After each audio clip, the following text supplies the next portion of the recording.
అందరికీ జేబీఎం. నేను Rajesh Mahasen. Welcome to Mahasen media. ఆకివీడులో రామాలయం కట్టకుండా దానికి పర్మిషన్ లేవనే కారణం చూపించి హైకోర్టు నుంచి స్టే తీసుకొచ్చారటండి. దానికి ఈ జాడ శ్రవణ్ కుమార్ అనేవాడు ఒకడు, వెనకాతల మరి పివి సునీల్ కుమార్ కూడా ఉన్నాడు అని చెప్పి కొద్దిమంది దగ్గర వింటున్నాం మనం. అలాగే వీళ్ళిద్దరి వెనకాతల జగన్మోహన్ రెడ్డి గారు ఉన్నారనేది జగమెరిగిన సత్యం. ఎందుకంటే అక్కడ ఎలాగైనా సరే ఆకివీడులో దళితులకి, అక్కడ ఉన్న ఇతర కులాలకి, లేకపోతే అక్కడ ఉన్న దళిత క్రైస్తవులకి, హిందువులకి గొడవ క్రియేట్ చేస్తే అల్టిమేట్గా అది వైసీపీ పార్టీకి ఎంతో కొంత లబ్ధి చేకూరుతుందనే ఒకే ఒక కుట్రతో ఆకివీడులో ఉన్న దళితుల జీవితాలు, అలాగే ఉండి నియోజకవర్గంలో ఉన్న క్రైస్తవులు వారి చర్చల్ని రిస్క్లో పడేస్తున్నారండి. వాళ్ళని బలిపశువులు చేస్తున్నారు. దానికి వీళ్ళు చేసే ప్రయత్నాలు ఎలా ఉన్నాయో కొన్ని ఆధారాలతో చూపిస్తాను. ఈ జాడ శ్రావణ్ గారు అయితే ఆడు ఏం మాట్లాడాడో వాడి మాటల్లోనే కుట్రంతా బయట పెట్టేసుకున్నాడు. ఆడు తెలివికి మాట్లాడేశాడు. ఆ మాట్లాడేసిన దాంట్లో అసలు వాళ్ళ స్ట్రాటజీ స్కెచ్ ఏంటి అనేది ఈరోజు ఆకివీడులో దళితులకి, ఉండి నియోజకవర్గంలో ఉన్న క్రైస్తవులందరూ కూడా నేను తెలియజేస్తాను. వీళ్ళు మాకు సంబంధం లేదని కనుక మీరు నిరూపించుకోకపోతే నిజంగా వీళ్ళు చేసే తప్పులన్నీ కూడా మీ నెత్తిమే పడతాయి. ఎందుకంటే మీ పేరు చెప్పే వీళ్ళన్నీ తప్పులు చేస్తున్నారు. ఈ జాడ శ్రవణ్ కుమార్ అని కూడా అయితే కేవలం నేను దళితుడిని, దళిత క్రైస్తవుల తరపున నేను పోరాడుతున్నానని చెప్తూ మొత్తం హిందువులందరికీ కూడా మిమ్మల్ని శత్రువులు చేస్తున్నాడు. దానికి కొన్ని ఆధారాలు చూపిస్తాను. ఇందులోనే మొత్తం వైసీపీ కుట్రంతా దాగుందండి. అక్కడ ఎలా వీళ్ళ కులం గొడవలు రేపాలని చూస్తున్నారు, కులం మతం గొడవలు రేగటం వల్ల వైసీపీకి ఎలా ప్లస్ అవ్వాలని వీళ్ళు కోరుకుంటున్నారు. అక్కడ వాళ్ళు బలిపశువులు అయిపోయినా సరే రాష్ట్ర వ్యాప్తంగా ఉన్న దళితుల్ని, మళ్ళీ క్రైస్తవుల్ని, తెలుగుదేశం కూటమికి వచ్చిన వాళ్ళని మళ్ళీ వెనక్కి వైసీపీకి ఎలా తీసుకెళ్లాలని వీళ్ళు తాపత్రయపడుతున్నారో చాలా క్లియర్గా చెప్పేశాడు వీడు. మీకు కావాలంటే ఈ వీడియో ఒకసారి మీరు కూడా చూడండి. ఇది సర్వే నెంబర్ 470/12. ఇది ఎప్పటికీ కూడా ప్రభుత్వ భూమిగానే ఈ రికార్డుల్లో ఉంది. సుప్రీంకోర్టు జడ్జిమెంట్ ప్రకారం ఏ ప్రభుత్వ భూమిలో కన్స్ట్రక్షన్ కట్టడానికి లేదు, కలెక్టర్ ఎన్ఓసి ఇవ్వడానికి లేదు. ఒకవేళ రేపొద్దున ఈస్ట్ గోదావరి అక్కడ రామాలయానికి ఎన్ఓసి లేదు అంటే municipal commissioner NOC, collector NOC ఉండాలి. సుప్రీంకోర్టు తీర్పు ప్రకారం ఎవరన్నా పూజా మందిరం కట్టుకోవాలంటే అది ప్రేయర్ కావచ్చు, నమాజ్ కావచ్చు, లేకపోతే హిందూ టెంపుల్ కావచ్చు, ఖచ్చితంగా ఉండాలి అని ఎప్పుడో సుప్రీంకోర్టు ఆర్డర్ ఉందటండి. ఆ ఆర్డర్ పట్టుకుని హైకోర్టులో వేసాడు పిటిషన్ వేసి సరే మీరు ఆ పర్మిషన్లు అనేది తెచ్చుకుని కట్టండి అని చెప్పి హైకోర్టు వారు స్టే ఇచ్చారట. స్టే ఇస్తే ఇప్పుడు వాళ్ళు ఏం చేస్తారు, అక్కడ ఉన్న రామాలయ కమిటీ కలెక్టర్ గారి దగ్గరికి, కమిషనర్ గారి దగ్గరికి వెళ్తారు, ఎన్ఓసీకి అప్లై చేసుకుంటారు. ఎన్ఓసీ తెచ్చుకుని ఒకవేళ ఎన్ఓసీ వస్తే వచ్చి కట్టుకుంటారు. కానీ వీడు ఏం చేస్తున్నాడంటే కలెక్టర్ని, మున్సిపల్ కమిషనర్ని బెదిరిస్తున్నాడు. ఎలాగా? ప్రభుత్వ స్థలంలో కట్టడానికి ఎన్ఓసీ ఇవ్వడానికి లేదు, ఒకవేళ ఇస్తే కలెక్టర్ కానీ కమిషనర్ కానీ సుప్రీంకోర్టుకు లాగుతాను మిమ్మల్ని అని వాళ్ళని థ్రెటన్ చేస్తున్నాడు. ఎక్కడిది ధైర్యం? ప్రభుత్వ అధికారులు వాళ్ళ ఉద్యోగాలు ఏంటి, వాళ్ళ లిమిట్స్ ఏంటి వాళ్ళకి తెలీదా? దేనికి ఎన్ఓసీ ఇవ్వాలో, దేనికి ఎన్ఓసీ ఇవ్వకూడదు వాళ్ళకి తెలీదా? ఒక హిందూ టెంపుల్, ఆ టెంపుల్ ప్లేస్లో మరొక రినోవేషన్ చేసి కొత్త టెంపుల్ వాళ్ళు కట్టుకుంటానంటే మరి వీడు ఇంత ఎలా చేస్తున్నాడంటే మరి నిజంగా హిందూ సోదరులందరికీ ఏమనిపిస్తుంది?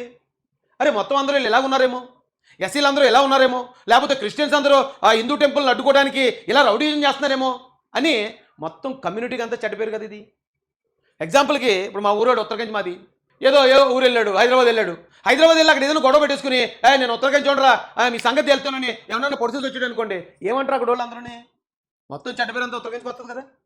ఇప్పుడు అలాగే జై భీమ్ అని చెప్పి నేను దళిత క్రైస్తవుల తరపున చేస్తానని చెప్పి అక్కడ హిందువులు ఎలా రెచ్చగొడుతుంటే మరి హిందువుల కోపం ఆటోమేటిక్గా మొత్తం కమ్యూనిటీ మీదకి వస్తుంది కదా. ఇది రెండు వర్గాల మధ్యలో ఒక భయంకరమైన విద్వేషంగా మారే ప్రమాదం ఉంది కదా.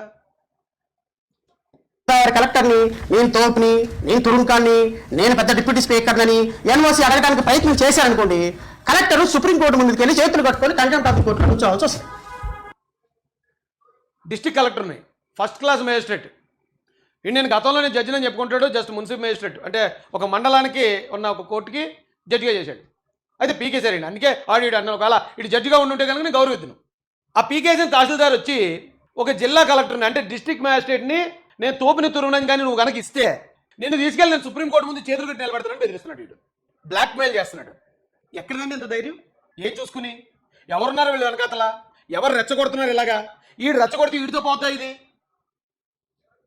ట్రిపుల్ గారు మీకే కలెక్టరు సుప్రీంకోర్టులో కంటెంప్ట్ ఆఫ్ ది కోర్టులో వెళ్ళి నిల్చోవాల్సి వస్తుంది. ఆల్రెడీ కలెక్టర్ ఎన్ఓసి ఇవ్వడానికి లేదు, మున్సిపల్ కమిషనర్ పర్మిషన్ ఇవ్వడానికి లేదని ఆల్రెడీ మున్సిపల్ కమిషనర్కి, కలెక్టర్కి రిప్రజెంటేషన్స్ కూడా వెళ్ళిపోయినాయి. ఒకవేళ కలెక్టర్ ఎన్ఓసి ఇస్తే రిప్రజెంటేషన్ ఇప్పించాడంటే వీడు కలెక్టర్ గారికి, కమిషనర్ గారికి ఏమని, అక్కడ రామాలయానికి మీరు పర్మిషన్ ఇవ్వద్దు అని. పర్మిషన్ ఇవ్వద్దని రిప్రజెంట్ అంటే రామాలయాన్ని కట్టడాన్ని డైరెక్ట్గా నేను అడ్డుకుంటున్నాను అని చెప్తున్నాడు వీడు.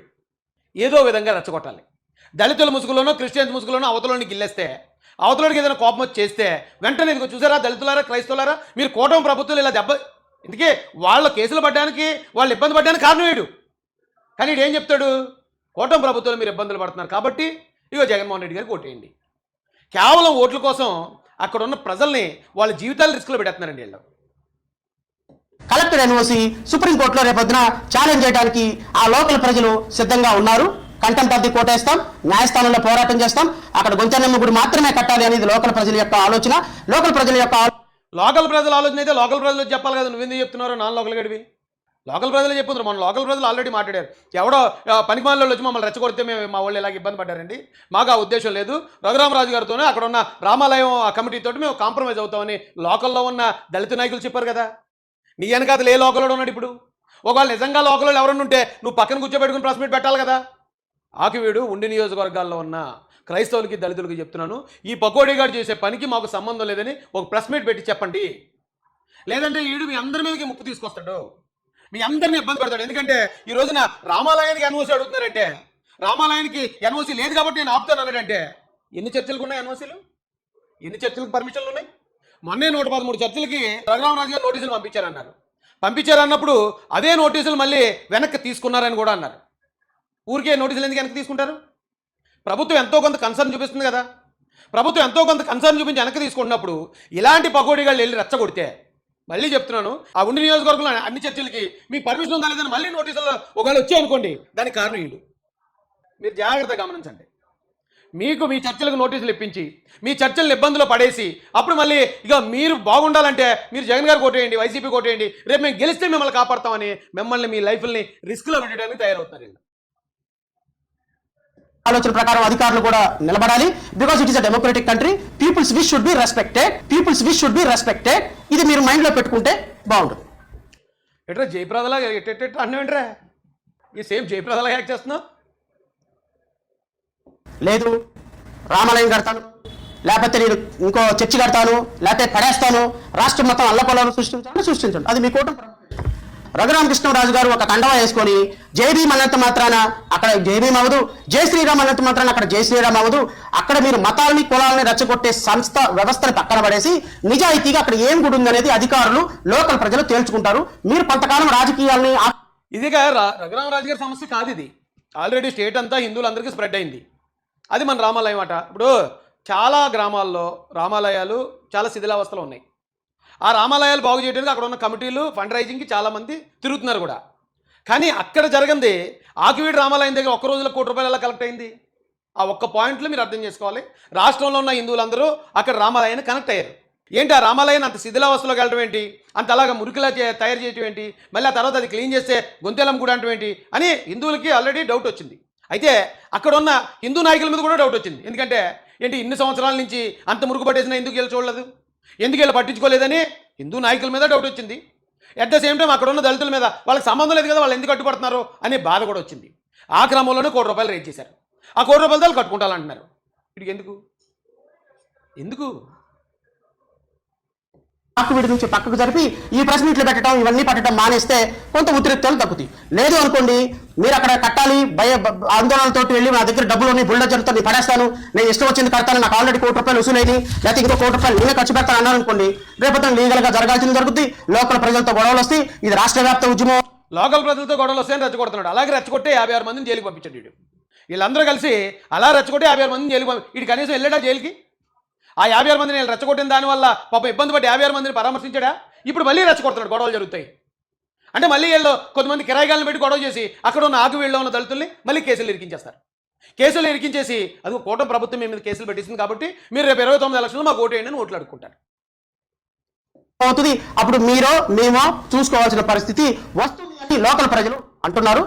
మీరో మేమో చూసుకోవాల్సిన పరిస్థితి వస్తుందట.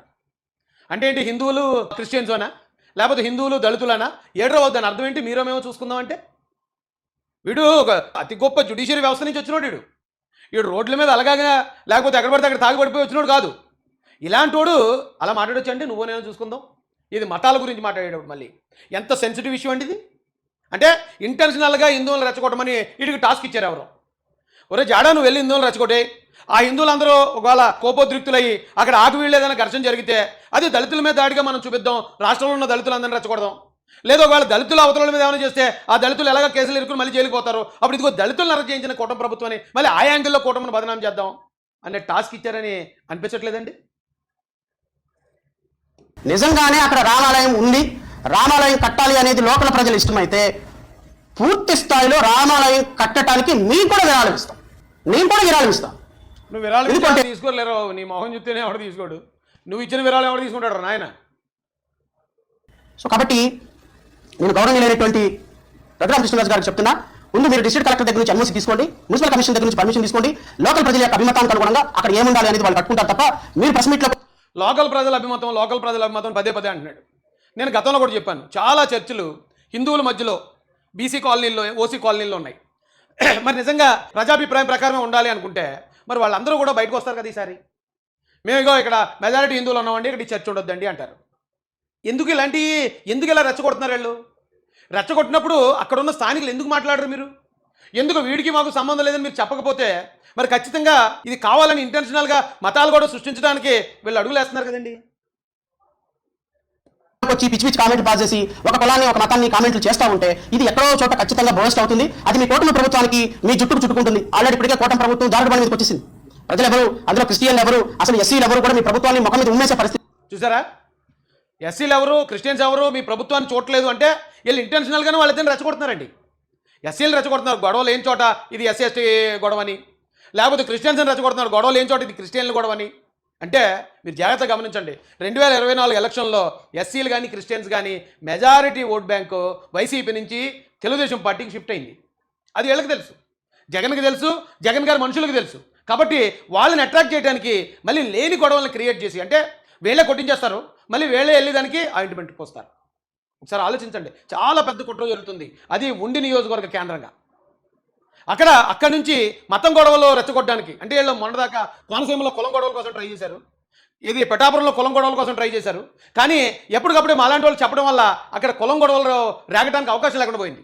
అందుకని ఇక్కడ ఉండి నియోజకవర్గంలో ఎలాగ రఘురామరాజు గారు ఆయన కూడా సై అంటే సై అంటాడు కాబట్టి అలాంటి క్యారెక్టర్ ఆయనకు ఉంది కాబట్టి వీళ్ళు దాన్ని అడ్వాంటేజ్గా తీసుకుని మతం గొడవలు రెచ్చగొట్టి, ఇందులో ఎలాగా ఈ కూటమిలో బీజేపీ, టీడీపీ, జనసేన ఉన్నాయి కాబట్టి ఇవి దళితులకి, క్రైస్తవులకి, ముస్లింలకి వ్యతిరేకం అనేది క్రియేట్ చేయాలని చూస్తున్నారండి. అలా క్రియేట్ చేయాలనుకుంటే నిజంగా వ్యతిరేకం అయితే 113 చర్చలకు ఇచ్చిన ఆ నోటీసులు ఎందుకు మళ్ళీ వెనక్కి వెళ్ళాయి? అది ఆలోచించాలి.